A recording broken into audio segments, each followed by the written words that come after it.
السلام علیکم۔ ماہ شعبان کا چاند کب نظر آئے گا؟ شب برات کس تاریخ کو ہوگی؟ محکمہ موسمیات نے تاریخوں کا اعلان کر دیا۔ کیا آپ حالات حاضرہ سے آگاہی حاصل کرنا چاہتے ہیں؟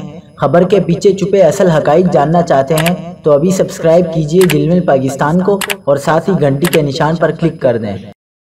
آپ کو بتاتے چلیں کہ ماہ شعبان کے چاند کی پیدائش عالمی معیاری وقت کے مطابق آج جمعہ 9 فروری 2024 کو 22:59 پر ہوگی۔ اس وقت پاکستان میں جمعہ اور ہفتے کی درمیانی شب 3:59 ہو رہے ہوں گے۔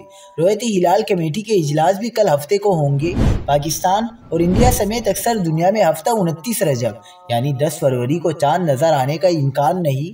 ہفتہ 29 رجب یعنی 10 فروری 2024 کی شام کو پاکستان، انڈیا سمیت اکثر دنیا میں ٹیلیسکوپ سے بھی چاند نظر نہیں آ سکتا۔ ہفتہ 29 رجب کا چاند محکمہ موسمیات پاکستان کے 30 سالہ معیار رؤیت ہلال سے بھی ناقص ہے۔ اس معیار کے مطابق چاند اس وقت نظر آتا ہے جب فرق غروبین 41 منٹ سے زائد اور شہری شفق کے اختتام کے وقت چاند کی عمر 31 گھنٹے سے زائد ہو۔ لہٰذا پاکستان اور انڈیا میں یکم شعبان 1445 پیر 12 فروری کو ہوگی، جبکہ شب برات 25 فروری بروز اتوار کی شام کو ہوگی انشاءاللہ۔